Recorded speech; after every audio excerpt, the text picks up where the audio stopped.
Hello there, kia ora.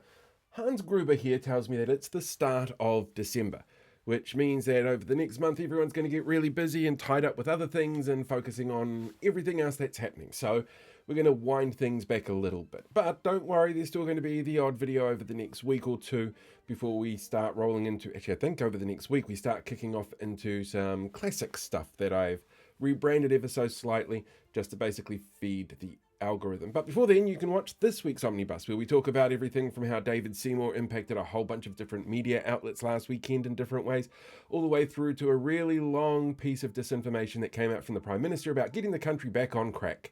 Sorry, track. The stuff about getting the country back on crack was actually in the news last week.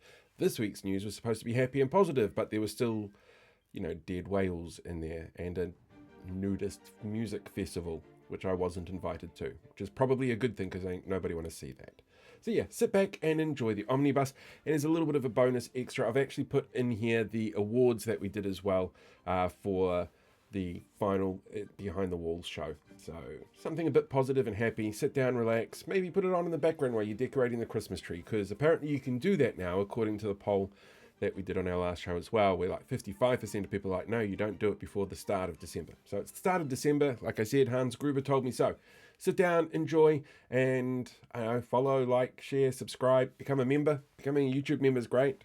It gets you a whole bunch of perks. You can see things before they come out and like cool little emojis that you can use that are just for dedicated members. Anyway, enjoy the show. I'll catch you later.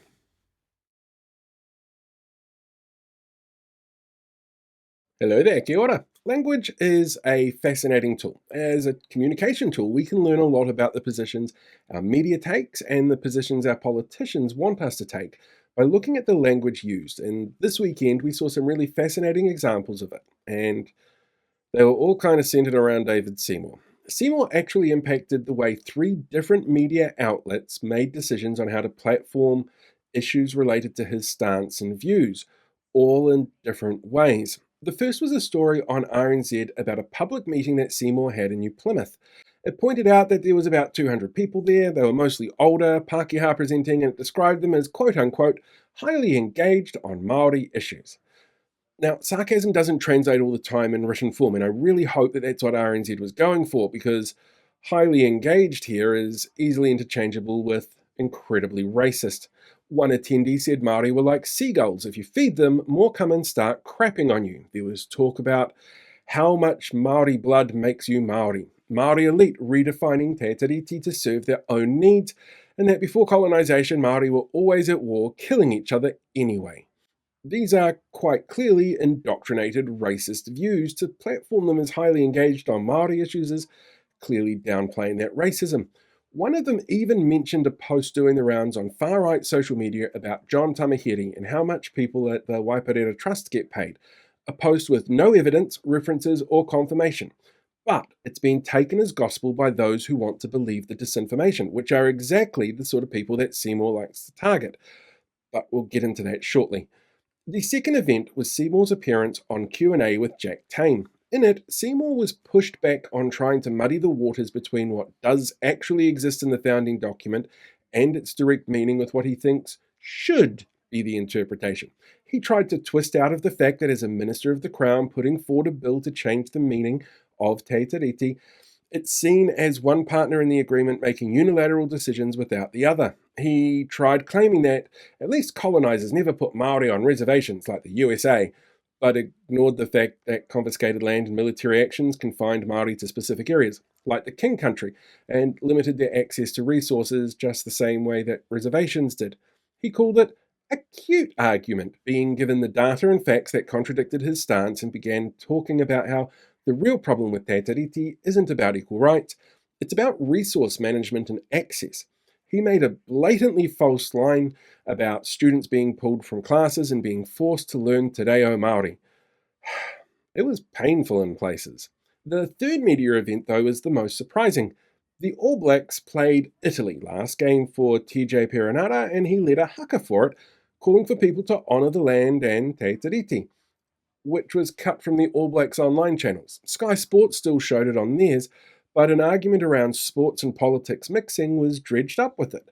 a line used to justify not allowing Māori All Blacks to play in South Africa during the apartheid years, and one the people of this country in the 1980s showed that they do not agree with.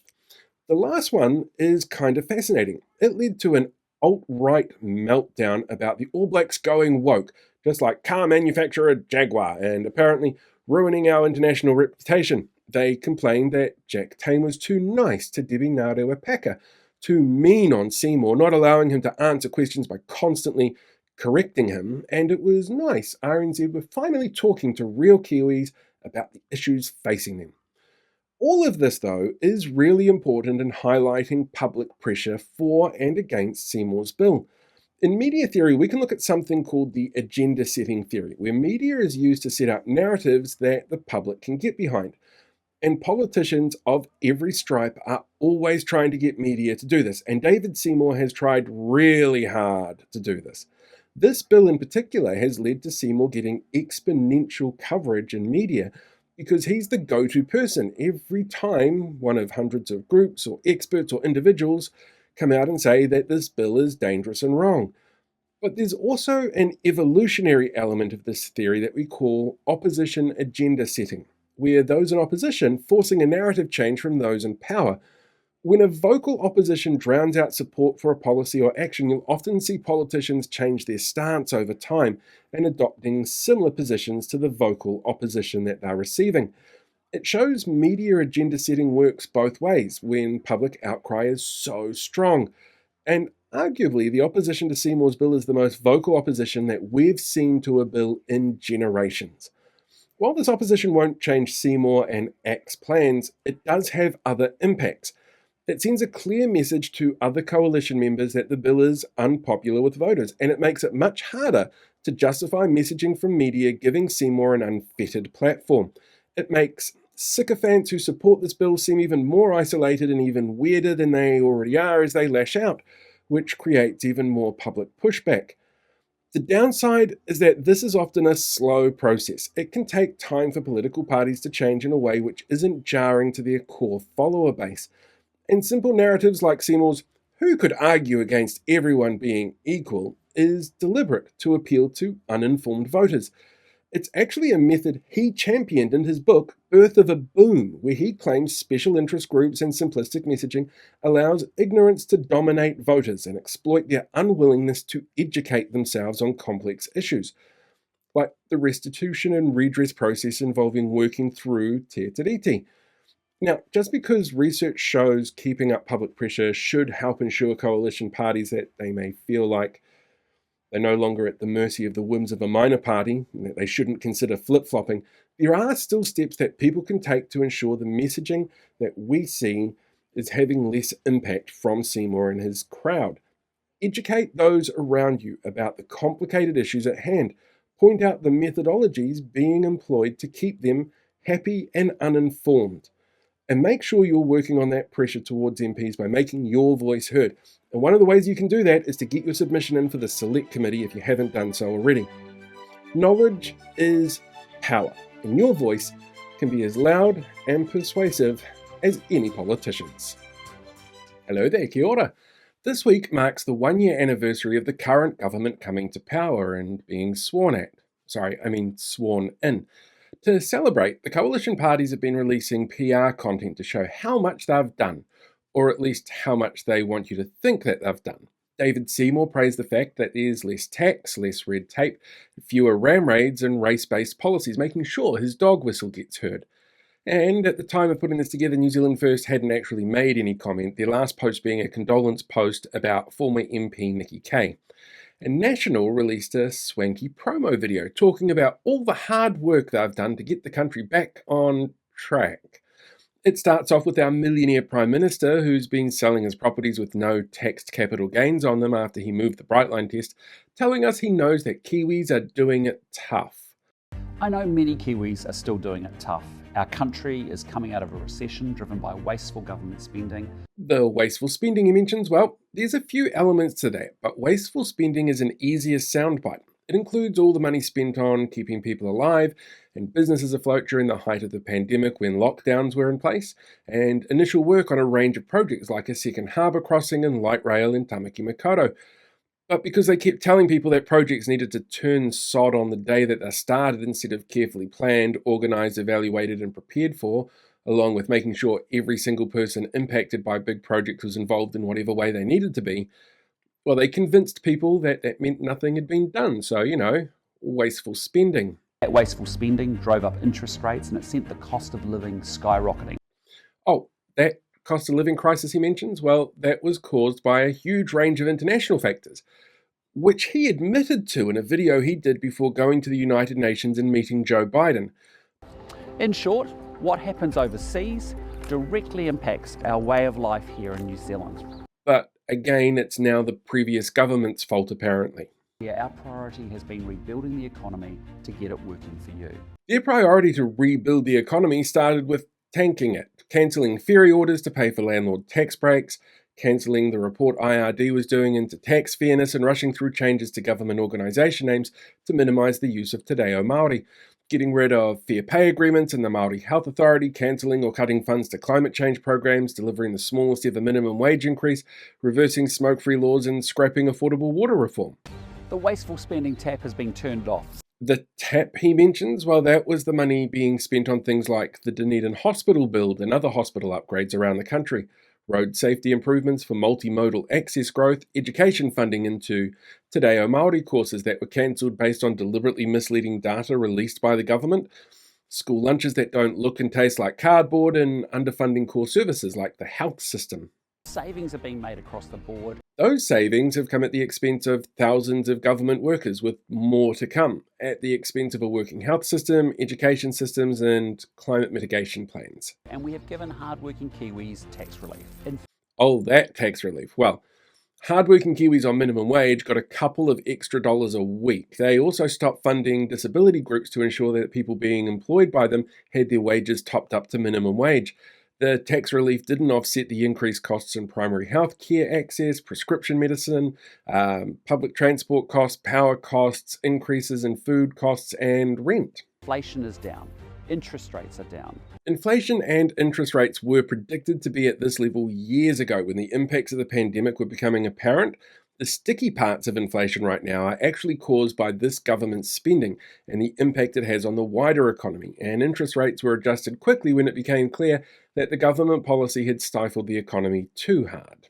Better public services. 160 police officers are now part of community beat teams up and down this country in our key towns and cities. The government set itself a target for new cops, then lost about 80 of them as they went overseas, and the funding for the new Auckland CBD station actually came out of other areas. Gang patches are banned and tougher sentences for repeat offenders are planned for early next year.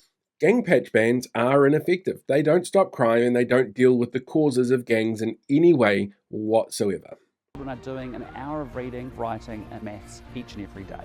Schools already did dedicated time allocations for reading, writing and math, so this is just a PR term to convince people that they did this.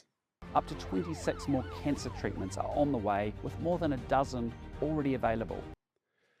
Do we really want to have a talk about cancer drugs? The cancer drugs you promised then refused to pay for in the budget? The cancer drugs you only decided to fund out of next year's budget because of the public backlash after Nicola Willis ghosted Shane Reti when he was asking about those being in the budget? Really? Are you sure? To grow the economy by cutting red tape. Sometimes red tape is there for a reason. I'm sure that there are a few examples of why that red tape is in place. Increasing skills. How? How are you doing that?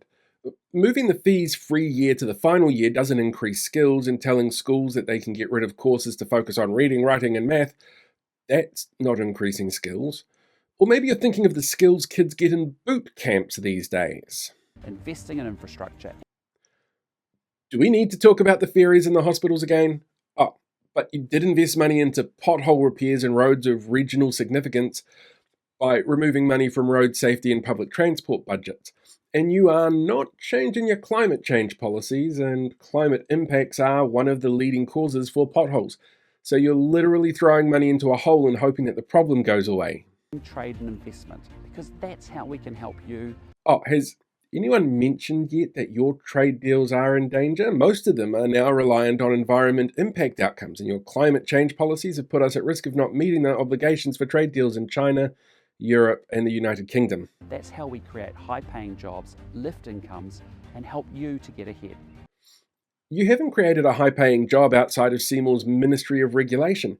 You're actually overseeing thousands of government workers losing theirs and tanking the economy at an unsustainable rate, which is seeing massive swells in unemployment, which you then go on and punish people for with the harshest sanctions in a generation and punitive measures put on beneficiaries, while re indexing benefit rates to ensure that long term those needing the help of a benefit get less than they would have. Look, I get it. PR is important for a political party, and a 1 year anniversary is a big deal. But telling us everything is going great while the house is on fire feels like another example of not being able to read the room from a political party that has made not reading the room a defining element of their tenure in power. Hello there, kia ora. Last week, the IT staff at Waikato Hospital were told that each of their job is on the line because the government has to underfund our core services to pay for their landlord tax breaks. Then yesterday, Dr. Shane Reti announced an extra new 50 senior doctors to help cut waiting times. Waiting times so bad that it was reported this week that referrals from GPs weren't even being put on waiting lists due to what Te Whatu Ora describe as a lack of resources to be able to prioritise a time for them to be seen. And when it comes to emergency care, in August it was reported some hospitals were taking literally days to see people in emergency departments. In Palmerston North, 200 patients waited more than 24 hours to see doctors in March this year. But don't worry, there's 50 new doctors being hired. Not that that's a quick process. The Capital Coast and Hutt DHB say it takes between March and September to complete the hiring process, depending on the roles. So we're looking at the majority of next year before we see any effects from the increase in staffing levels. And that's before they even start tackling the waiting lists. And 50 new doctors does sound like a nice round number, but that's 1.25 new doctors for each of our 40 state-funded hospitals. That's before we look at the other issues on our health system as well that the government's managed to exacerbate.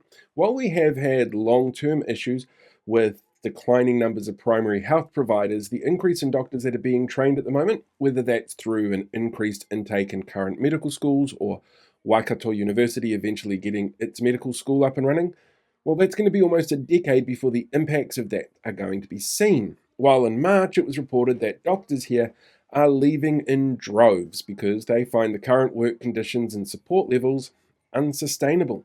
It's leading them to feelings of being undervalued and micromanaged and causing high rates of burnout. 80% of GPs had reported burnout, which leads to high levels of stress and depression. And doctors are human, so those baselines can lead them to make mistakes. And sometimes when doctors make mistakes, the results are unfortunately fatal. Oh, but don't worry, if you can't afford to wait on a waiting list that may never get shorter, you could always go private. There are currently about 200 private hospitals around the country, and the problem with these is they cost money. There are some cases where the public health system do use private facilities and services, but for that, you need to be seen and assessed, which means you have to go onto the waiting list first. But another wide effect of the current system is more people now needing to look towards private healthcare options, which is why Give a Little has seen $15 million raised for health funding in the last year. A large element of those are directly linked to people being unable to continue paying for health insurance, according to financial advisors, who ask people not to think of health insurance as discretionary spending, but in a cost of living crisis, we all have to make tough choices. And don't forget, added into this is a mix of societal changes that are going to continue to add pressure onto the system. We have an aging population, which means more healthcare requirements. Senior citizens make up almost half of all of the services provided within the health sector. And because the way our population is aging, the proportion of older people needing healthcare won't increase, but the physical number who need it will. We also have to deal with other issues, like the fact smoking numbers are increasing for the first time in a decade. Speed limit increases lead to more accidents and injuries, and health and safety work laws are being weakened, which adds to health sector pressure. Oh, and all of our increasingly long waiting lists, the referrals sent from GPs, the medical records sent to and from private providers when someone raises funds for a much needed surgery they couldn't wait for, the work medical staff and health professionals do every day, and the systems that they need to ensure work to be able to provide care quickly and effectively. Well, they need to access a series of IT systems and tools to be able to do that on a range of technology and devices. And for that, you need a strong, experienced IT team, which were called into a meeting this week at Waikato Hospital after they were all told that they could lose their jobs. Our health sector is far from performing the way that we expect it to, and successive choices from successive governments have had their parts to play in this. But 12 months of austerity measures that have seen frontline cuts when we're told there wouldn't be any, backroom cuts when we were lied to and told that they wouldn't impact the front room, infrastructure cuts to the likes of a hospital that had serviced the entire South Island, and stress levels amped up to everyone working within the health sector. So, Shane Reti and Lester Levy can swoop in and play the hero with an extra doctor per hospital, and as much Milo as medical professionals could want is going to continue causing problems. It's playing at the edges of the problems that the government have caused by their financial choices. And when you do that to the health sector of an entire country, the results can be ultimately the most tragic ones you can imagine. Hello there, kia ora. I know you're probably sitting there going, Paul, why are you all dressed up like you're going to an awards show? Well, it's because I'm going to an awards show. Only I'm not going to go dressed up like this, because as cool as bow ties are, they really hard to breathe through sometimes. So it'll probably be something much more casual than this, but it is still going to be an awards show.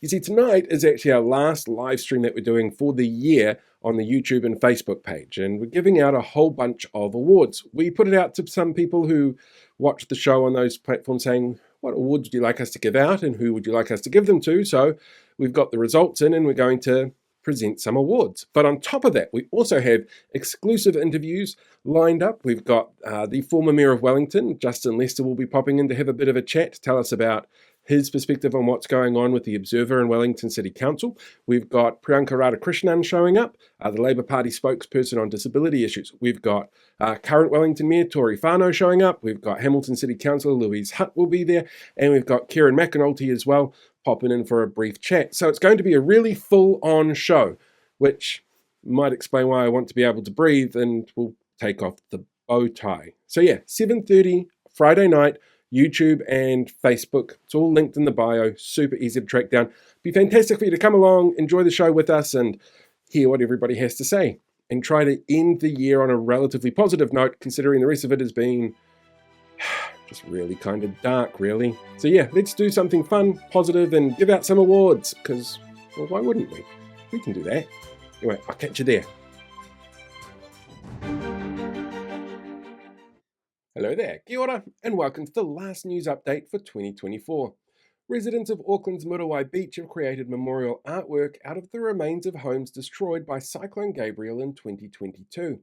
Every Saturday, locals have been meeting at the Muriwai Surf Club and using materials salvaged from unlivable Category 3 properties to create community art pieces that are being cited as a way to help rebuild the community, which tragically lost 2 firefighters in the weather event.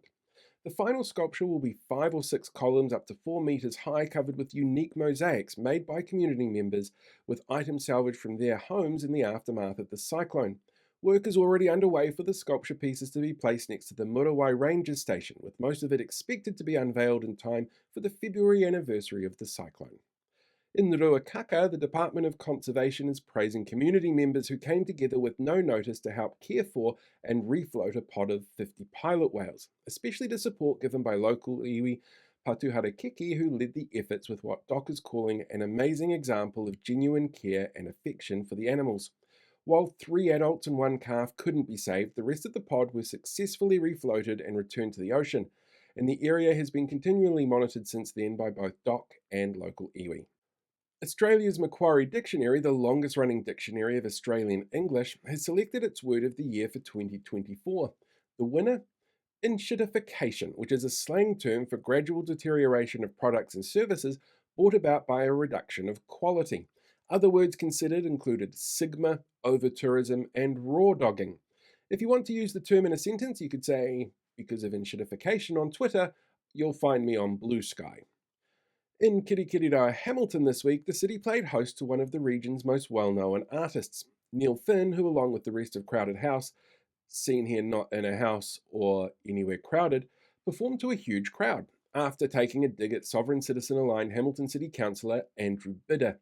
In an effort to fill empty seats near the front of the stage, Neil Finn encouraged people to come and sit there, and then took a jab at Bidder.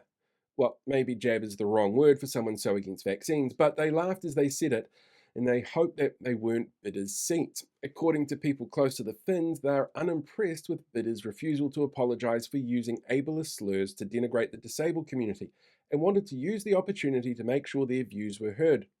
Bidder was in the audience of the show, but, well, we were never going to reach out for comment and give him a platform. A po from a marae on the east coast that was washed away during Cyclone Gabriel 2 years ago, this week washed ashore 75 kilometres from its original home. Iwi are saying that this is an auspicious event that's lifting the wairua of local iwi, calling it a sign of life for the people of Tangoio Marae, where it was taken from by storm surges. Experts believe the damage from its time at sea is minimal, and the Rongo Mai Wahine should be easily returned to her former glory before being returned to her home at the marae. Alt-right commentator Candace Owens, seen here being told that she was too controversial for a Donald Trump rally, has had her visa application for New Zealand denied by Immigration New Zealand. INZ pointed to a rule that states a visa can be denied if another country has already denied entry, and Owens was denied entry to Australia earlier this year, where their government said Australia would be better off if Owens was elsewhere. Owens has made claims like George Soros paid for the death of George Floyd, called Disney groomers for opposing Florida's Don't Say Gay bill, and that parents who took children to drag queen storytime needed to have their children removed, and that trans people were drugging children. So clearly exactly the sort of person that the Free Speech Union and the worst people on the internet are going to have a tantrum about and say should be allowed in the country right about now. Ooh. Disney's Moana 2 made history with its release here in Aotearoa this week, becoming the first Disney film to be released simultaneously in both English and an Indigenous language anywhere in the world. The Te Reo cast are reportedly to have said Mihi mai rā, or So what I believe you were trying to say is thank you. Thank you. You're welcome. to audiences who have already gone to see the film. And finally, organisers of a King Country event have sent me a letter begging me not to go to their music festival. The festival in February will be held on a 200-hectare horse training ground with a river, waterfall and swimming spot running through the grounds, as musicians perform across 2 stages and 3 festival zones. The event, called Naked in the Trees, that might explain why I was asked not to go, is very much adult only and clothing is optional, but organisers stress that attendees should not feel pressured to partake in anything that they're not comfortable with. And if they wanted to just relax in the water listening to music, they'll be as welcome as those who may want to use the Explorer Zone staffed by Consent Guardians. And that is the final news update of 2024. Well, this type of news update. There's bound to be lots of news happening, but for now, this is the last news update that I'll be doing for 2024. So, thank you very much for watching, and have a fantastic year.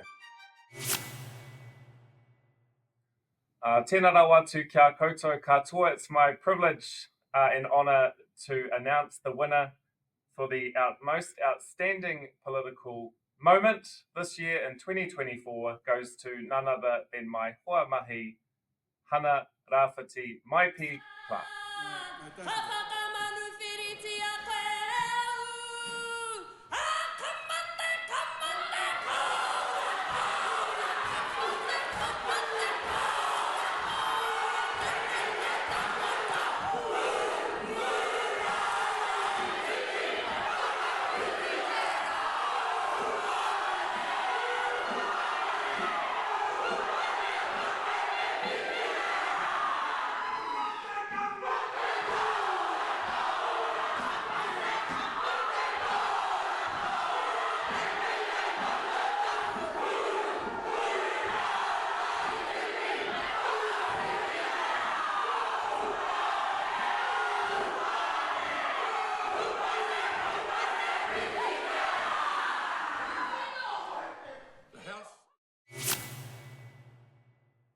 We are here with Kieran McAnulty.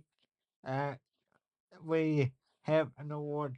We have a bunch of awards that we set up for voting on for various weeks in the lead up to this. And Karen, you have won the award for the most relatable politician for 2024. So yeah, congratulations. Well, What thanks we very did is much. we put it out to our viewers, and we were like, "What awards do you want to give out? We want to do something positive." You won with a 75% majority of the vote. Well, that's extraordinary. I mean, I've never got 75% in any single exam I've done in my life, so I'm super stoked. I really appreciate this, Blake and Paul, and everyone that voted. What a cool thing to get. Yeah, we did something positive and happy. Do you feel relatable? Like I know it's a bit of a vague question, but how do you make yourself relatable to people out there? Well, look, I think the minute you start trying is the minute you're no longer relatable. And it's the old saying, no one likes to try hard. Stop pretending to be anybody else but yourself. I think that's the key. And I wouldn't have considered myself to be relatable personally if you asked me, but I am quite touched that others consider that. In an age where, to some degree here, but certainly overseas, there's a massive detachment between elected representatives and the people they're actually there to serve. And so I hope that New Zealand holds on to that for as long as possible, ideally forever, because it's special here and you don't want to lose it. 75% of the vote is quite astonishing for a majority. So you should be proud of that. Well, yeah, I'm delighted. It's pretty big, and I appreciate people's support. I've always I enjoyed the time that I came on, and I hope to have an opportunity to come on again and chat to you. I mean, the issues that we discussed last time are not going away. This government doesn't seem to be doing any reflection on the impact that it's had on the disability community. So we're just going to have to keep fighting and demonstrate to them the impact of their policies. Yeah. I know you want positivity, so I'll spin that round another way, and I'll say that one positive thing is that the community's really rallied, and that there's a real strong bind, I think, between what the community wants to achieve and what the Labor Party wants to achieve, and we've worked really well together. And in doing so, I think it has alerted to a lot of people that might not have known previously around the type of support that was available and no longer is, and why it was designed the way it was, and the positive impact that it had on people's lives. And I hope that when the next election comes around and we have a comprehensive policy for the disability community, that people can see, right, I understand why they're campaigning on this now. And so I hope that that's a positive thing to come out of this whole thing. So this year has felt really long, really long. What are some of the positives that have come out of 2024 for you? Well, this is the first annual conference since the election for us this weekend in Christchurch. And in every single election in MMP, the party that's been voted out of government have turned on each other. There's been infighting and arguing and leaking and all this sort of stuff. We've had none of that. And I think that's an incredible positive thing. And I credit the leadership of Chris Hipkins for that, because many good leaders have fallen by the wayside in these circumstances, whereas he's kept everything together. And we're determined to do what we can to make this a one-term government, but we can't do that if we're fighting amongst ourselves. So to go the whole year and be in a position that's stronger than what we were after the election, I think that's a great thing. Yeah. So have you got plans for the summer? Yes. The thing I'm looking forward to is the thing that we've done every year for 20 years. When I left high school, I said to my mates, why don't we organise a game of cricket with the locals out at Riversdale Beach, and we'll play them over summer. And they said, oh yeah, that'd be pretty cool. And it was awesome. And then we've done it every year. And last year was the 20th anniversary. And so this year, the 21st. and I'm really looking forward to that. It's great because our group of mates are spread all around the country, and some of them are in Australia, and it's the one time where we're guaranteed to catch up. So I'm really looking forward to that. And I also turned the big 4-0 over summer. So we're probably going to have to push the boat out for that. That's worthy of a celebration, I think. Oh, absolutely. Big party. Yeah, I reckon. Yeah. Yeah. When you were in school, did you think you would be an MP at 40? Well, I mean, back then, 40 seemed so old, doesn't it? Mm. Whereas now it doesn't seem old at all. um, it's funny because when I was elected in 2017, I was the youngest MP.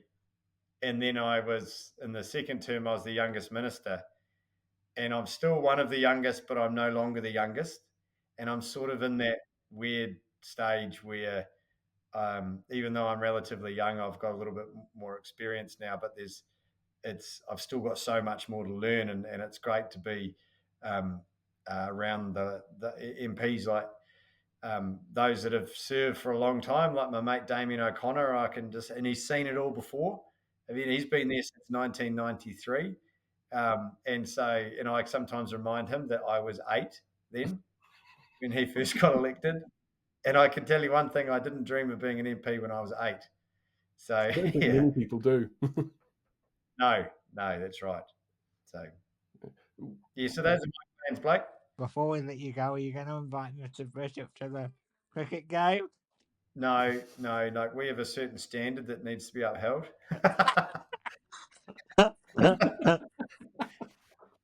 No, we'll In terms of level for the players? Yeah, well, we will definitely play a few games for the Parliament team, both of us.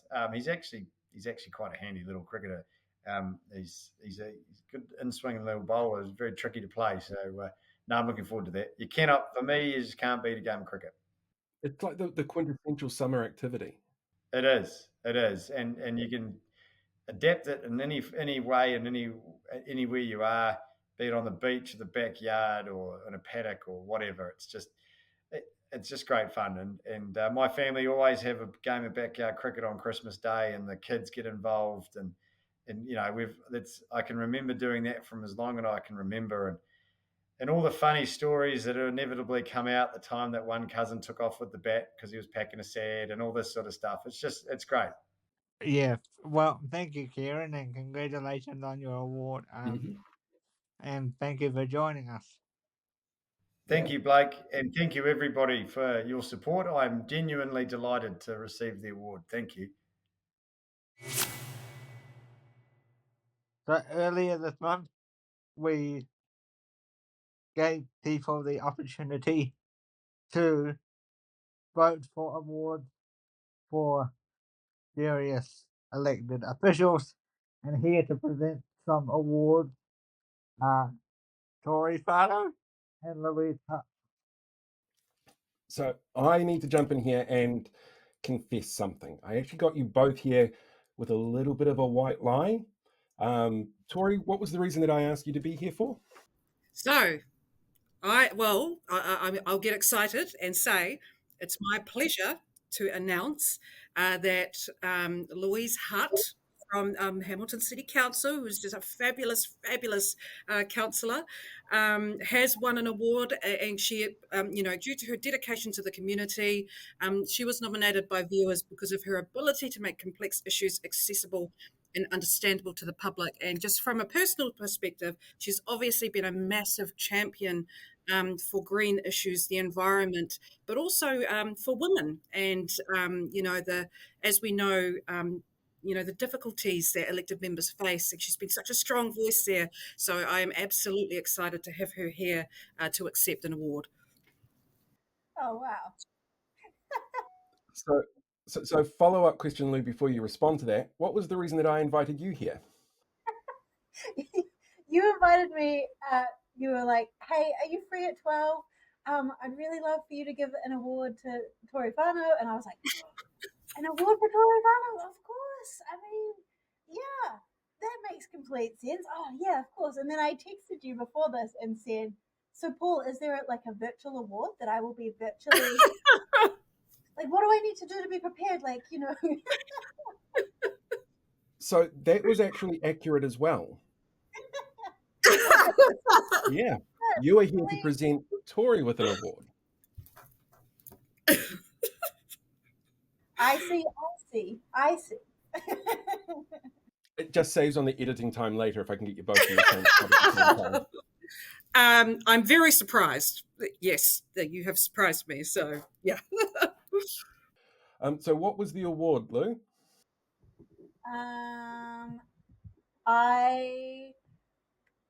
What I have is that an award for Tori Whānau is voted by my viewers, but I don't have it in front of me, any more specifics, but I'm sure I could tell you all the things I would personally give Tori an award for.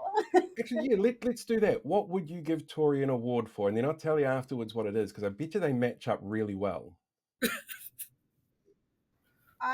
I would give Tori an award for just existing in a incredibly complex environment and having Parliament on your doorstep and wanting to like tutu in your business, even when, in my opinion, they shouldn't be, and just existing and persevering and having a strong vision and going out there and owning it, in an environment which is incredibly challenging to be a young person, to be a woman, to be Maori. I think simply existing in politics in our current political state is something to be commended for, but also to be doing a staunch job and being mayor of the third largest city in our country is I'm sure has its days, and yet shows up, smile on her face, constantly just doing the mahi. So the award was for most significant contribution to their local community. So and the feedback that we got was just how much you stand up for your community, how much you're willing to go in and argue for what's really important to them, and using the feedback from people to make decisions. It's absolutely brilliant that both of you guys would be here. So thank you very much, and congratulations for all the mahi that you guys are doing. It is absolutely You've made me cry. brilliant. Oh, I'm crying. Yeah. Thank you. So I know it came as a complete blindside, and you guys have probably got a million things going through your head at the moment, but I thought while you're here as well, I'd check to see what has been your highlight so far of 2024. Do you want to go first? I need to recover. This. You've made me emotional, and that's so. I just want to take it in. So thank you. But you go, Louise. I'm not sure where to start. I think the thing I've been telling people mostly at the moment is, I feel like I've come over that curve in the first term of like, and now I definitely know how everything works, like really confidently. There's less things of like, oh, and this week it's dog control, and you're like, oh, dog control. I feel like I've turned that corner, like professionally, but also there's so many times this year where the difference has come down to one vote, and as someone who wasn't sure if they were going to run again in 2022 and committed to it, and now really sees the difference of, just safer roading improvements or, investment into our biodiversity or, just thinking about our disabled community more often in the chamber. There's so many times where it's been one vote on those things, and to kind of be aware that if I hadn't have made that choice, that might have been different outcomes. Those are probably my highlights. It's all the little things that add up together, I guess. And we got the predator-proof fence for Waiwhakariki Natural Heritage Park. So Woo! We're going to be like sisters across the North Island. For me, I think, it has been a rough few months, and I'm really glad I haven't let that drive me off what I'm passionate about and keeping my integrity and still fighting for things. So we were able to save the Golden Mile this week with our long-term plan. And I get a lot of negativity from certain sectors about it, but I believe in the project so much. We'll just keep fighting for it.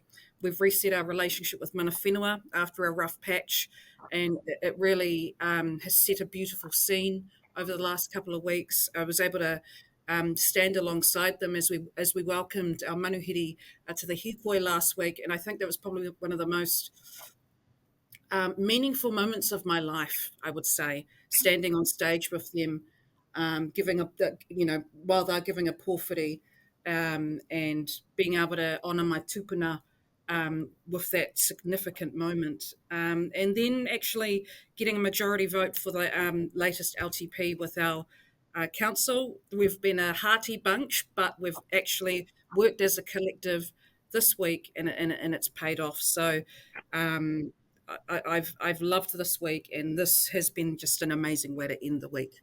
We like to make happy people happy. It's a good thing. Oh, Good thing to end the year on. We do. So, Torin, my positive question to ask you is, how does it feel that there are people that believe in you? There are a large portion of people, despite what is portrayed elsewhere, that do believe in you and your vision and your plan. Well, that's why I'm crying. That's why I'm emotional, because it's so it means a lot, because it's, all I hear is the shouting and the loudness, and the posts. So when moments like this happen, and I spoke at a conference about the economy for the public good yesterday with a couple of hundred people there, and they were just so loving. It just reminds me, no matter what's happening, no matter what nastiness is happening, you just have to stick to the kaupapa, and you just have to stick to your values, and know in yourself that you're doing the right thing. And then you do get your moments of positivity like this. And for me, I find it really touching and emotional. So yeah, like I didn't expect to cry this morning, but that's how much but that's how much it means to me, and how deeply appreciative I am. And how do you feel that people believe in you, Lou? I actually had a really interesting conversation with one of my colleagues yesterday, and she said to me, elected members we're so weird when people are nice to us. Yeah. She said we're just weird about it, and I said, yeah, because it never happens. Like, Yeah. we're used to the criticism, and we're used to kind of the tsunami of people's hot takes about whether we're doing stuff or not, and that's part of the job. But very rarely is there ever the sort of opposite tsunami of positive things, and I don't take that personally. I think it's part of just politics, so this is really sweet, and this is really special, and yeah, I was not expecting this. I was like, yeah. That's the most, like, yeah, great. This is really lovely, and you might see some things on the wall behind me, and one of them is a really lovely letter that someone wrote me after the piece I wrote about the harassment and the disinformation that we face, and I printed it out. I worked out how to use the printer in the office because I was like, I want to. This is special, and this is. Special. I will absolutely save this video and put it. Same. So I will get certificates done up. So I will send certificates out probably in the new year, but I will make sure that there are certificates so you can frame it and put it up on the wall. Oh, no. Yeah, thank you. Thank you. This is just, lovely. Can I go one better, Paul? I'm going to get you to send me Tori's certificate so that I can go and deliver it to her. Well, I was going to say, I'm down there next month. I could do it myself. Oh, that's right. Yeah, yes. Yeah. Looking forward to seeing you. Yeah, it'll be great fun. Both of you, thank you so much for your marketing. What you bring with your passion to your communities is clearly speaking to people. And while there will always be naysayers out there, just remember you're doing good stuff for good people. And it's really clearly appreciated from people out there. So thank you very much. No, thank you, Paul and Blake. You've made my day. You've made my week. I really appreciate it. Yeah, absolutely. And the work that you both do is, the point of difference in the landscape, and I can always expect a really thoughtful, nuanced, and empathetic conversation with you guys, and that's actually pretty special. Oh, thank you very much, guys. Hey, thanks again for checking out this week's Omnibus edition. I know there's a lot of stuff that's always happening all the time, but it should start to wind down a little bit now, because as we get towards the end of the year, Parliament stops sitting, councils break up, schools don't go anymore, neither does the health system. But that's a very different reason. That's because of ineptitude from the people who pay for it, as opposed to, people needing a break. What a country we live in. Anyway, if you haven't already, don't forget to hit that like button, share the video, subscribe to the channel, or even consider becoming a YouTube member. It all helps me pay for everything that's got to be paid for. Until next week, have a fantastic time, live long and prosper, may the force be with you.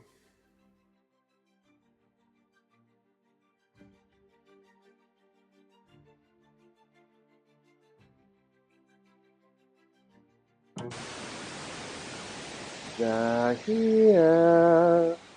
The links to other things that come at the end of YouTube videos. Those ones there, here.